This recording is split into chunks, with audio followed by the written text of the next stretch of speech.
Bismillahirrahmanirrahim. Assalamualaikum warahmatullahi wabarakatuh. Sahabat Bawaslu sekalian, hari ini kita akan melaksanakan sesi macarita di nuansa yang berbeda, bukan lagi di dalam ruangan, tetapi kita akan melaksanakan di luar ruangan. Dan kita sedang berada di Stadion Lapatau Watampone. Stadion ini kalau sepengetahuan saya dijadikan sebagai tempat untuk Car Free Day, CFD setiap hari Minggu.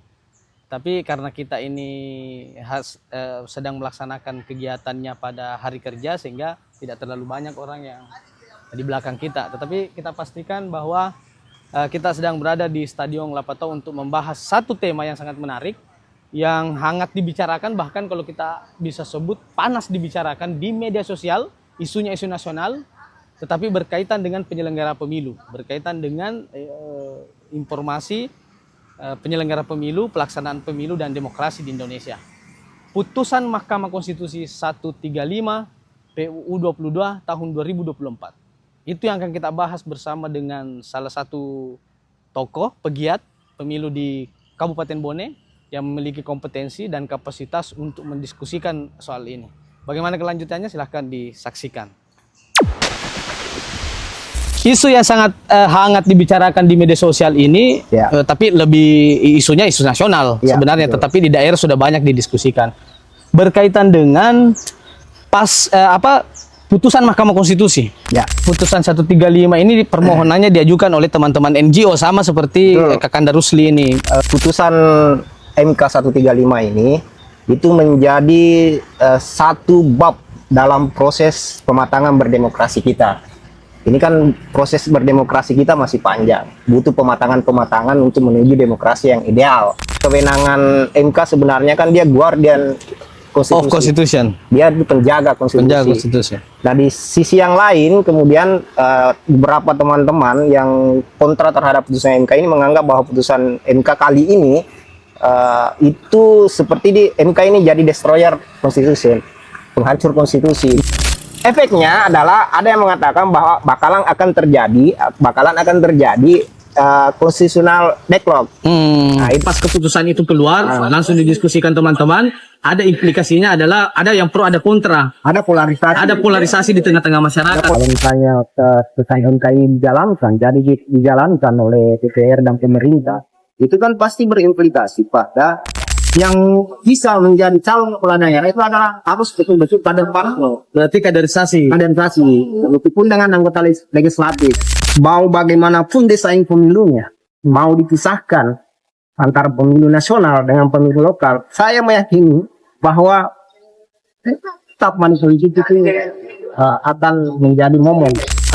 Idealnya kalau saya bukan pemilu nasional dan pemilu daerah, tapi pemilu legislatif dan pemilu eksekutif. Ya, menarik gitu. Pemilu legislatif dan pemilu eksekutif.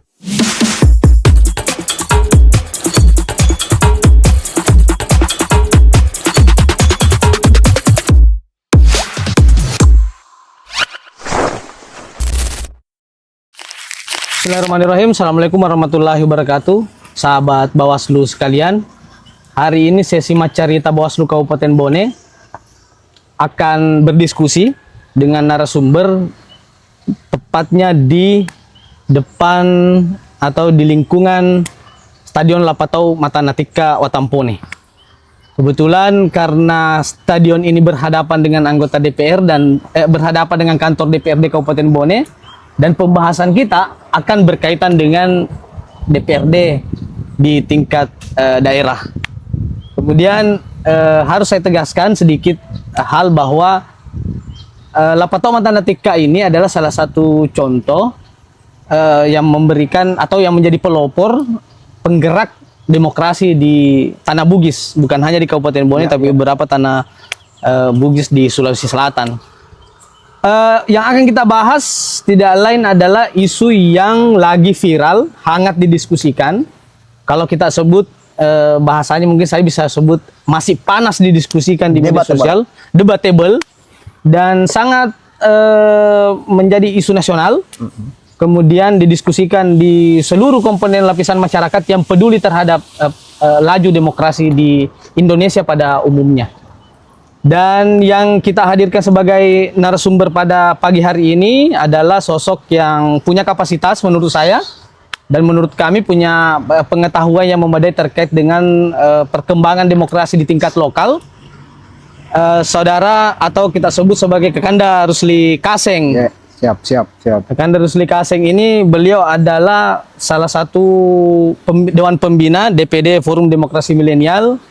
Beliau juga Direktur Perspektif Riset dan Opini Publik. Ya, betul. Beliau aktif di beberapa lembaga, baik ormas, NGO ataupun lembaga-lembaga yang berkaitan dengan kepemiluan. Dan beliau beberapa kesempatan juga pernah menjadi konsultan di tahapan pemilu atau pilkada ya. Bagaimana, Kakanda? Sehat? Alhamdulillah. Siap. Alhamdulillahirrahmanirrahim. Saya hanya di awal saya ingin menggali ke Kak Rusli ini karena kan aktif di pegiat pemilu itu adalah sesuatu hal yang bisa dikatakan tidak memiliki penghasilan tetap oleh negara. Negara tidak memberikan jaminan kepada teman-teman yang aktif di pegiat ini untuk berpenghasilan setiap bulan berapa-berapa. Gimana kira-kira Pak Rusli Kaseng ini menjalani kehidupan di pegiat pemilu dan demokrasi? Kita ini kan NGO ya, non-government organs. Artinya NGO itu kan memang ini soal mentalitas. Yang pertama, kemudian yang kedua soal passion. Ini soal passion. Saya dari kemudian sejak berkenalan dengan kepemiluan di 2004 kurang lebih itu passion saya memang di sini. Karena ini dunia yang sangat menarik dan sangat kontemporer, kemudian fleksibel, yang kemudian memang kita punya perjalanan panjang kalau kita mau kaji, punya pelajaran yang sangat banyak. Nah, kan berkaitan dengan semua kalau kita bicara soal demokrasi. Jadi memang saya terlibat di dunia NGO, kemudian khususnya di kepemiluan dan demokrasi itu ini soal mentalitas dan soal passion itu aja. Oh, berarti ada apa corak berpikirnya Kak Rusli ini, Kakanda Rusli ini memang agak bebas ya? Ya, bebas karena tidak mau kaku untuk menerjemahkan sesuatu hal dalam perspektif tertentu. Ya, harus dilihat dari sudut pandang yang lebih luas. Ya, gitu. Kalau melihat situasi, banyak kegiatan-kegiatan advokasi yang dilakukan selama ini, Kak Kakanda. Ya, terus karena saya kan juga kalau masuk di tahapan kepemiluan itu saya terlibat di winning advisor atau konsultan pemenangan pilkada kah atau pilcaleg. Lepas dari itu saya tidak hanya sampai di situ. Lepas dari pasca tahapan pilkada atau pemilu itu saya ke konsultan opini publik. Saya banyak mengadvokasi kebijakan-kebijakan dan advokasi masyarakat yang kemudian membutuhkan pendampingan khusus untuk kebijakan-kebijakan publik. Ya, itu sih. Oh, berarti kegiatan Kakanda Rusli ini berkesinambungan. Ya. Kalau misalnya tahapan pemilu, winning advisor-nya jalan. Saya mengadvise calon-calon. Nah, kalau kemudian pasca pemilihan itu saya mengadvise masyarakatnya, kebijakannya betul. Setelah terpilih. Berarti tidak terafiliasi kepada kelompok tertentu dalam jangka waktu yang panjang. Tidaklah. Enggak. Namanya juga NGO sebenarnya kan semangat dan prinsipal NGO itu kan harus tidak terafiliasi ke kepentingan kelompok tertentu. Kelompok tertentu itu. Oh iya, betul. Kalaupun terafiliasi ya ke kepentingan itu kelompok tertentu itu ke masyarakat yang kemudian kita advokasi. Iya. Kebijakan yang kita advokasi itu aja afiliasinya sebenarnya. Oh iya, berarti afiliasinya ke kebijakan bukan kepada personal atau kelompok tertentu. Ya. Menarik. Kita non-partisan ini, non-partisan. Menarik. Nah, isu yang sangat hangat dibicarakan di media sosial ini, tapi lebih isunya isu nasional sebenarnya, betul. Tetapi di daerah sudah banyak didiskusikan. Berkaitan dengan putusan Mahkamah Konstitusi. Ya. Putusan Mahkamah Konstitusi 135 PUU 22 tahun 2024. Ya.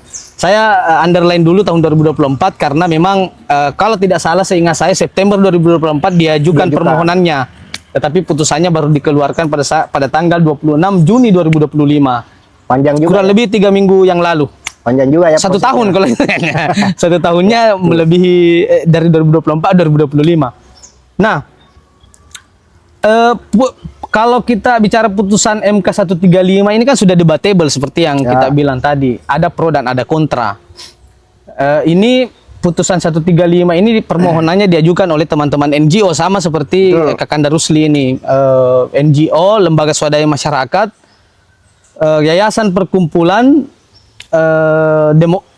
yayasan perkumpulan untuk pemilu dan demokrasi, Perludem. Nah, tepatnya lebih spesifiknya diajukan oleh ketua yayasan dan bendaharanya. Nah, kalau kita lihat dalam secara umum saja, kira-kira pandangan Kak Rusli ini tanpa misalnya kita bicara lebih spesifik soal amar putusan di putusan 135.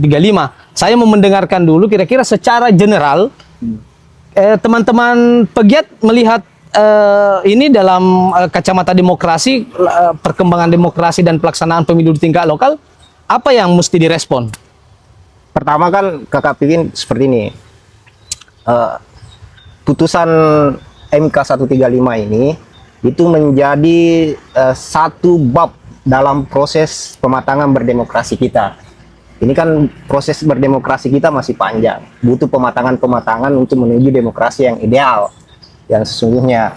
Nah ini putusan MK 135 ini kan menjadi satu bab dalam proses perjalanannya, dan subbabnya itu salah satunya kan di subbab itu menurut hemat saya ini menjadi kontroversi sebenarnya, kontroversi. Jadi kontroversinya itu ini sangat debatable sekali, karena di satu sisi berdasarkan pasal 24C itu kan kewenangan MK sebenarnya kan dia guardian konstitusi. Dia penjaga konstitusi. Nah di sisi yang lain kemudian beberapa teman-teman yang kontra terhadap putusan MK ini menganggap bahwa putusan MK kali ini itu seperti di MK ini jadi destroyer konstitusi, penghancur konstitusi. Karena kan ini kan kewenangan MK berdasar yang sudah diatur berdasarkan pasal 24C itu kan jelas dia sebagai penguji. Sementara kewenangan MK itu putusan dari MK itu implikasinya adalah final and binding, final dan mengikat. Kemudian di sisi yang lain putusan ini, kemudian putusan 135 ini itu bertentangan dengan pasal 22 ayat 1 dan 2 bahwa pemilu itu dilaksanakan setiap 5 tahun sekali. Nah itu pemilu yang dimaksud adalah, kemudian di pasal 2 itu pemilu yang dimaksud itu adalah pemilihan DPR RI, DPD, kemudian DPRD provinsi, DPRD kabupaten, dan Pilpres. Nah kalau pilkada kan tidak ada eksplisit. Betul. Tidak ada eksplisit yang menyebutkan itu.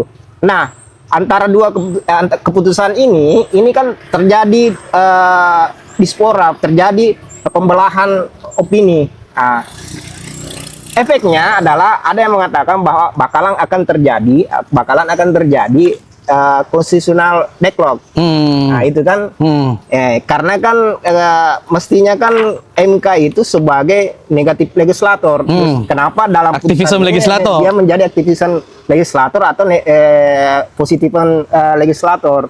Dia mengambil alih tugas dari DPR dan pemerintah. Nah itu jadi itu jadi persoalan.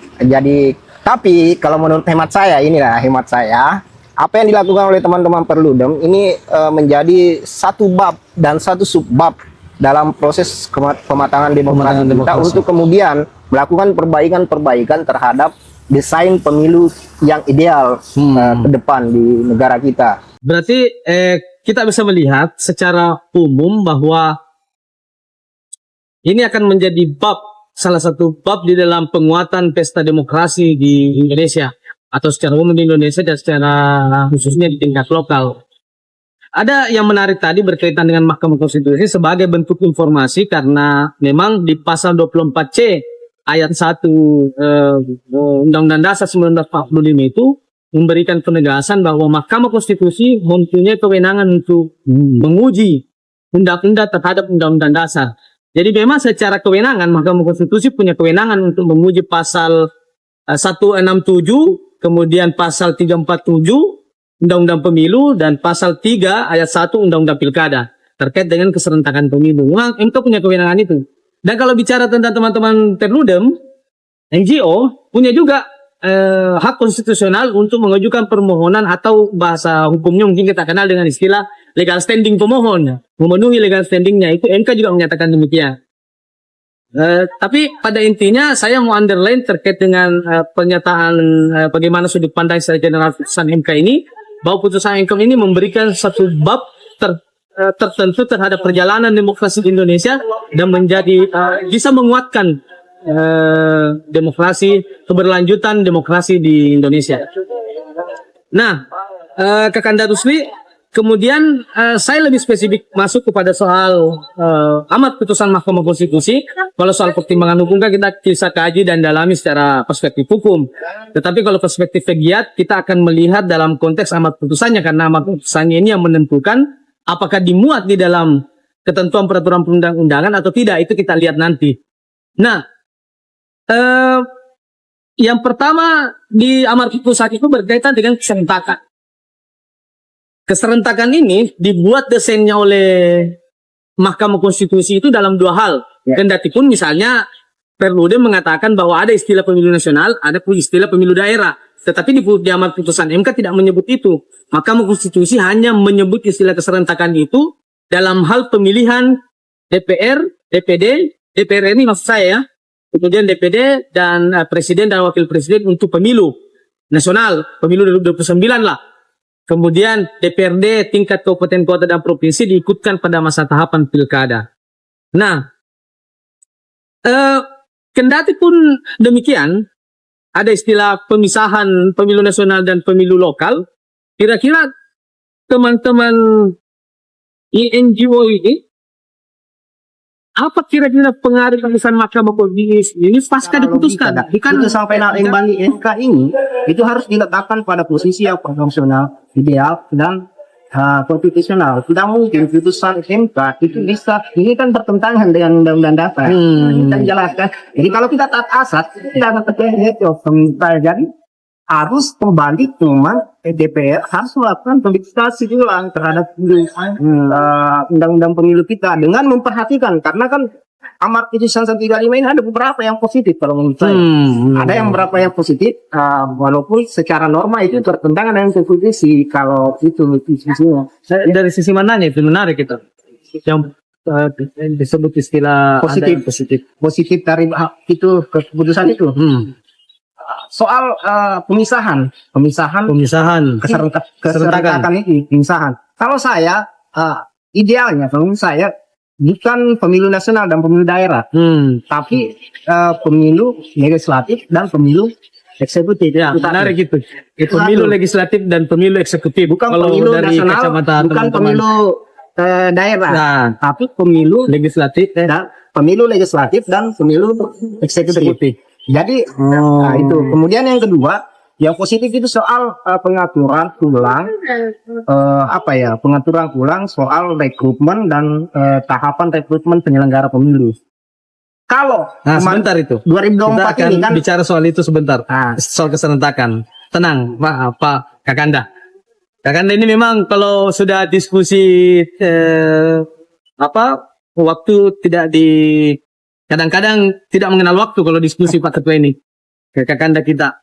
Nah, tadi saya sedikit mengunderline juga terkait dengan itu, bahwa memang benar pasal 22E kita kan bawa ini juga, bawa putusannya. Ini kita sudah cetak putusannya dan sebagai sebagai bentuk penguatan, jangan sampai ada hal-hal yang sifatnya terasa kemudian kita salah untuk menyampaikannya ke publik. Nah, di pasal 22E itu kan dikatakan pemilihan umum diselenggarakan oleh suatu komisi pemilihan umum yang bersifat nasional, tetap dan mandiri. Itu ayat 5 ya. Kalau ayat 1-nya, pemilihan umum dilaksanakan secara langsung, umum, bebas, rahasia, jujur dan adil setiap 5 tahun sekali. Dan ayat 2-nya kalau tidak salah, yang dipilih adalah anggota DPR, DPRD, DPD dan pemilu presiden wakil presiden. Artinya ada 5 surat suara yang dimilikikan dipilih untuk ketua kita berdasarkan pasal 22 ini ya. Dan konteks 5 tahun itu teman-teman memaknai ada pro ada kontra, bahwa yang konteks 5 tahun itu dihitung dari masa jabatan DPD kabupaten kota yang kemudian akan diperpanjang sampai dengan 2031 kalau sesuai dengan amat putusan Mahkamah Konstitusi itu. Itu sangat menarik ya. Nah, selanjutnya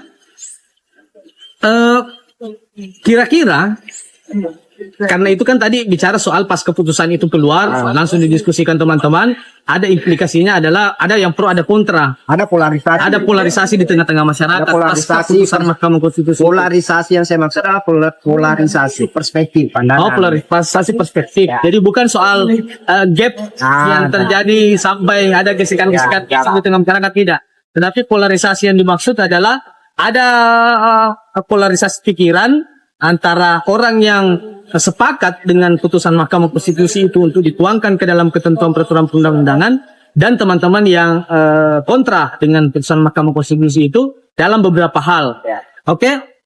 Selanjutnya ketika putusan Mahkamah Konstitusi ini keluar ke depan, kemudian dilaksanakan oleh dituangkan ke dalam ketentuan peraturan perundang-undangan dan mesti dilaksanakan oleh ini kita bicara ke depan ya, misalnya dari kita berandai-andai dari perspektif teman-teman lah. Nah, kalau kita sebut andai-andai mungkin tidak terlalu akademik tapi hipotesis kalau bahasa akademik.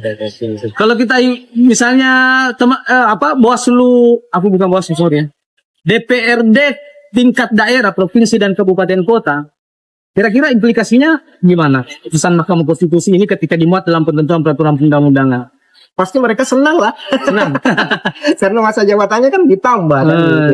Tapi kemudian itu kalau perkonnya mungkin seperti itu. Tapi kan ini kan lagi-lagi implikasi pasti kalau hal itu dilaksanakan pasti kan berimplikasi pada ini kan masih soal desainnya karena kita itu apakah kemudian ditambah masa jabatan itu ataukah kemudian DTAW atau gimana gitu. Itu kan masih. Berarti teman-teman juga mendiskusikan berkaitan dengan kalau ini jadi barang ini misalnya didorong ke DPR, ada desain yang bisa ditawarkan oleh teman-teman pegiat. Oh iya, benar. Ya itu. Pasti maksud saya kan memang harus runut. Ya kalau saya secara hemat saya itu saya sepakat sih sebenarnya kodifikasi ulang undang-undang pemilu dan pilkada kita itu mesti selalu diperbarui karena kan ada evaluasi yang kemudian memang setiap pelaksanaan pilkada pemilu itu pasti ada evaluasi dan perlu dilakukan kodifikasi ulang terhadap undang-undang pemilu dan pilkada kita. Tetapi kemudian skema-skema yang kemudian yang jadi persoalan ini kan soal skema DPR tadi, kalau misalnya selesai MKI dijalankan oleh DPR dan pemerintah, itu kan pasti berimplikasi pada itu tadi soal kalau kepala daerah kan bisa penjabat. Nah kalau DPR kan bagaimana? Nah, kalau dia mau dilanjut berarti itu sudah menyalahi asas. Inkonstitusional itu karena kan di dua ayat 1 dan 2 itu jelas bahwa masa jabatan mereka itu cuma 5 tahun. Nah, gitu. Nah, kalau lowong misalnya lalu siapa yang menjadi wakil rakyat? Bagaimana efektivitas pemerintahan antara eksekutif dengan legislatif di tataran pemerintahan daerah? Pasti berimplikasi juga pada penyusunan RRT MJD misalnya. PJMD. Ya, itu pasti berimplikasi semua. Itu kira-kira. Menarik ya. Berarti kalau misalnya anggaplah nanti DPR melakukan pembahasan, barangkali teman-teman dari pegiat di tingkat lokal ini mesti dilakukan konsolidasi untuk bukan bahasa saya mungkin membantu DPR dalam hal merumuskan ketentuan norma. Nah, mestinya kan begitu. Klausul. Ya, mestinya kan begitu. KPU dilibatkan, KPU harus dilibatkan, Bawaslu harus dilibatkan dan teman-teman. Karena kan ada istilah meaning participation di dalam perumusan peraturan perundang-undangan. Benar-benar. Nah, kemudian kita lebih spesifik lagi masuk kepada soal karena kita ini yang melaksanakan kegiatan podcast ini adalah Bawaslu.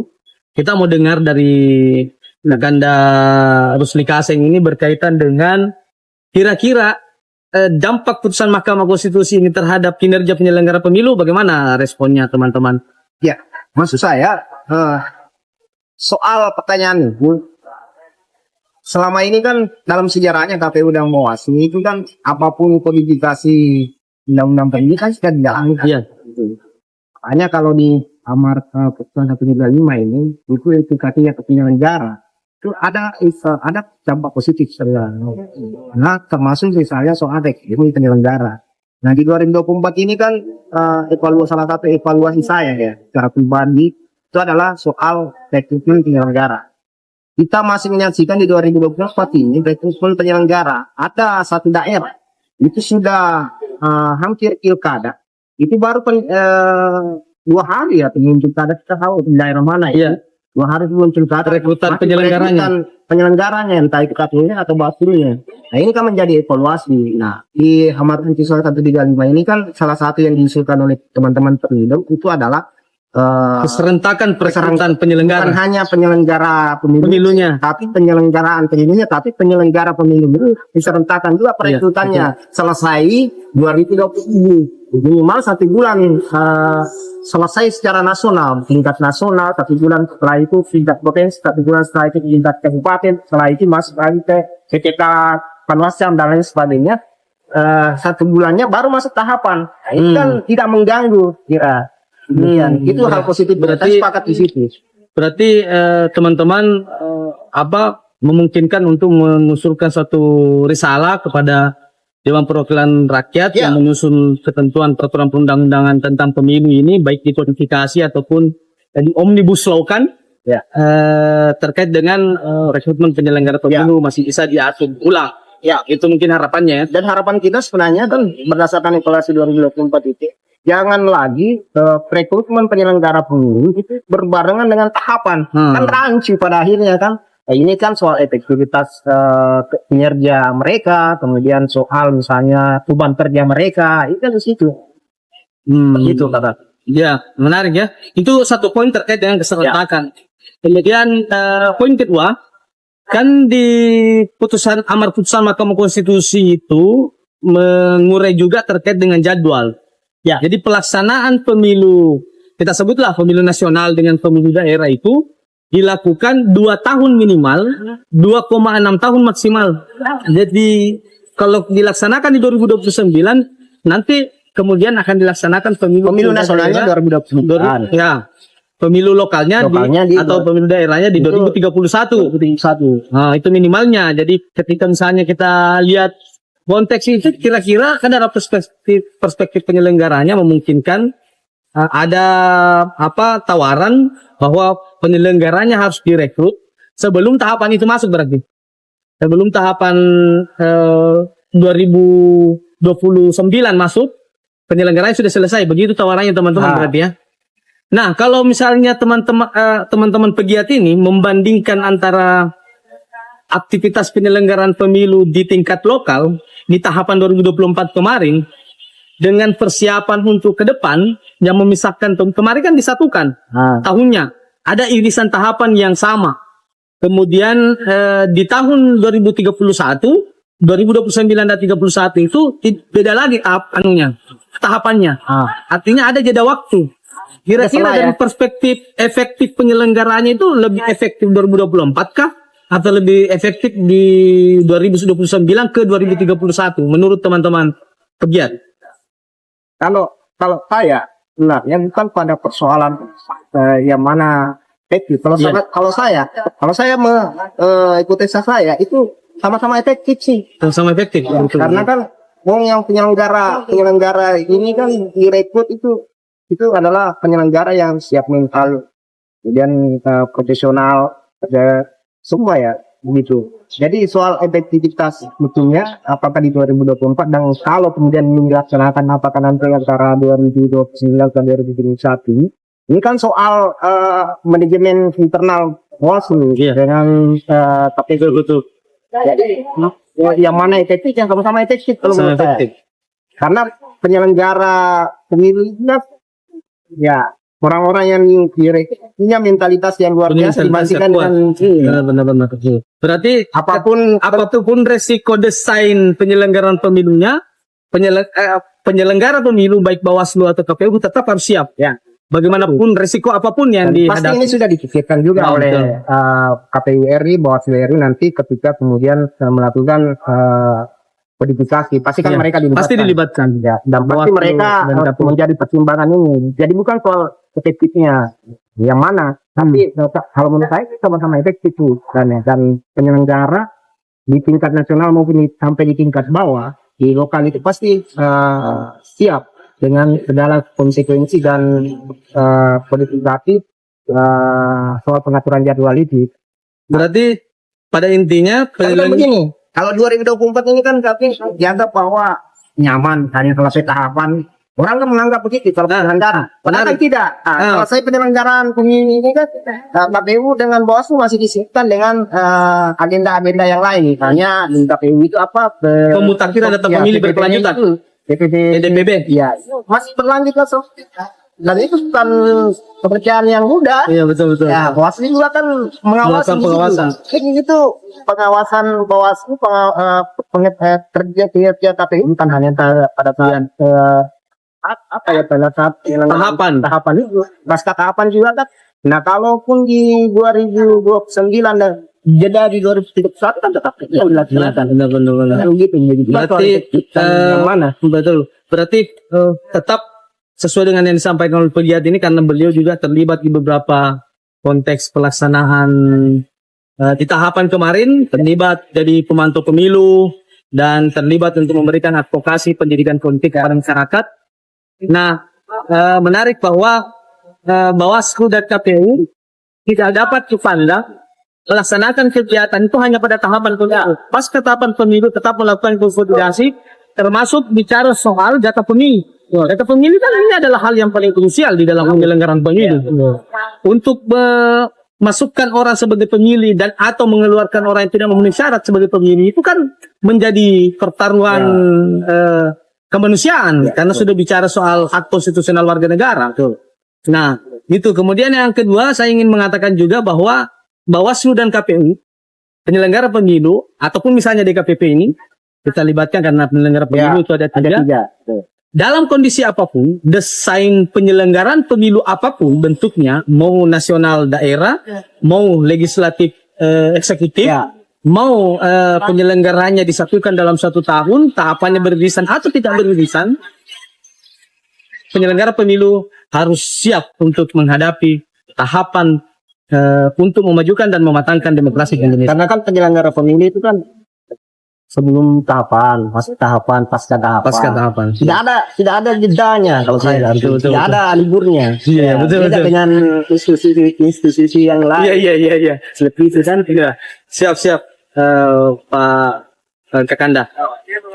Selanjutnya untuk mengakhiri sesi ini saya ingin meminta closing statement.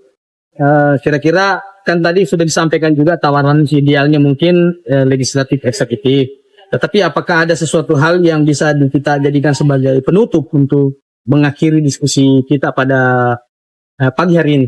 Ya, terima kasih Kak Rafiun. Ya, kalau saya sih bukan soal debatable soal putusan 135 ini. Yang lebih penting dari satu bab dalam berdemokrasi, perjalanan pematangan berdemokrasi kita. Itu mestinya kita berbicara soal berdiskursus, berbicara soal bagaimana kemudian demokrasi dan pemilu kita itu bagaimana desain pemilu kita itu bisa mengurangi money politik. Kemudian bagaimana kemudian desain pemilu kita, karena kan bagaimana peran partai politik dalam pendidikan politik. Kemudian kan karena yang menjadi persoalan selama ini kan substansi dari persoalan berdemokrasi dan berpemilu kita ini. Dan proses perjalanannya kan itu soal money politik, soal pendidikan politik. Saya kemudian diskursusnya, saya kemudian mencoba bagaimana kita menginginkan diskursusnya ke depan, katanya soal yang seperti teman saya 35 ini, tapi bagaimana kemudian desain undang-undang pemilu kita itu berbicara soal bagaimana Ya, kemudian peran dari kewenangan tugas partai politik. Jalani misalnya partai politik itu dalam mengusung calon-calon setiap dari pemerintah. Tidak tanya tidak ada yang bisa menjadi calon kepala daerah itu adalah harus betul-betul kader parpol. Berarti kaderisasi. Meskipun dengan anggota legislatif yang bisa menjadi calon anggota legislatif adalah minimal 5 tahun sebagai anggota parpol. Selama ini kan kita saya mengamati ini selama ini kan biasa parpol ketika kemudian menjelang masuk tahapan itu kemudian mendaftarkan calon anggota legislatifnya kan biasa kita ada sistem ekspor impor dan antar partai politik biasa sudah terdaftar di partai A kemudian disabotase ke partai B. Nah ini kan itu yang harus kemudian menjadi diskursus di kodifikasi undang-undang pemilu kita. Kira-kira seperti itu. Kemudian yang kedua itu soal money politik. Nah ini kan sampai hari ini kita belum menemukan desain ideal pemilihan kita yang berbicara soal bagaimana meminimalisir money politik dalam setiap event pemilihan yang sudah kita lalui. Kita kan bisa datable juga ya. Kita bisa data berdasarkan riset itu hampir mau bagaimanapun desain pemilunya mau dipisahkan antara pemilu nasional dengan pemilu lokal. Saya meyakini bahwa tetap money politik itu akan menjadi momen bagi kita semua ini lah bagi masyarakat sipil khususnya situ. Kemudian selama kemudian partai politik tidak kemudian dipertajam secara detail tugas dan kewenangannya dalam hal kaderisasi itu, maka saya meyakini bahwa kita belum bisa sampai pada demokrasi yang ideal yang sendiri. Itu. Baik, itulah tadi sebagai closing statement Kakanda Rusli Kaseng sebagai pegiat pemilu dan demokrasi. Satu hal yang ingin saya sampaikan bahwa berkaitan dengan apa yang disampaikan oleh Kakanda Rusli tadi, bahwa terlepas daripada soal isu pro kontra putusan Mahkamah Konstitusi 135 itu, bahwa ada hal yang substantif mesti juga dibicarakan dalam hal kodifikasi ketentuan peraturan undang-undangan yang mengatur tentang pemilu dan pilkada. Di antaranya misalnya tadi disampaikan soal politik uang harus dibangun desain ulang, cara penanganannya, cara pencegahannya, dan tindakan-tindakan lain yang dapat dirumuskan secara normatif. Kemudian yang kedua berkaitan dengan pendidikan politik mesti tetap harus digencarkan, dan Bawaslu Kabupaten Bone sebagai informasi, kita terus melakukan kegiatan pendidikan politik itu kendatipun di luar tahapan pemilu. Seperti saat ini ini adalah salah satu bentuk instrumen yang mendukung pendidikan politik dilaksanakan di wilayah Kabupaten Bone dan masyarakat Indonesia pada umumnya. Kemudian yang ketiga berkaitan dengan kaderisasi partai politik. Seperti yang disampaikan narasumber tadi, bahwa dan beberapa hal lain yang mesti menjadi perhatian serius bagi yang lebih substantif pembuat undang-undang untuk memastikan bahwa proses penyelenggaraan tahapan pemilu ke depan itu bisa dilaksanakan lebih ideal dan tidak merugikan kelompok tertentu dan masyarakat tertentu. Dan yang lebih penting lebih efisien, efektif dan efisien. Oke, itu pertemuan kita pada pagi hari ini menjelang siang. Semoga bermanfaat dan bernilai ibadah bagi kita semua. Dan tunggu dan saksikan kembali Macerita sesi selanjutnya. Dan kita akan hadirkan narasumber yang tentu menginspirasi. Sekian. Assalamualaikum warahmatullahi wabarakatuh. Kita salam awas dulu. Jadi begini. Jadi bersama rakyat, awasi pemilu, bersama Bawaslu, tegakkan keadilan pemilu. Oke, kita sama-sama ya. 1, 2, 3. Bersama rakyat, awasi pemilu, bersama Bawaslu, tegakkan keadilan pemilu. Oke.